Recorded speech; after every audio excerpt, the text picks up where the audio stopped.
இன்றைக்கி வந்து தக்காளி சாப்பாடு செஞ்சுக்கலாம். தக்காளி சாப்பாடுக்கு வந்து தக்காளியை கட் பண்ணி வச்சுக்கலாம், வெங்காயத்தை கட் பண்ணி வச்சுக்கலாம், பச்சை மிளகா கட் பண்ணி வச்சுக்கலாம்.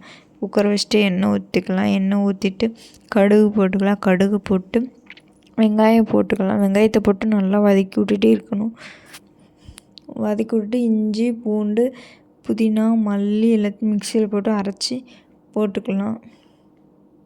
போட்டு நல்லா வதக்கி விட்டுட்டு அதுக்கப்புறம் தக்காளி போட்டுக்கலாம்.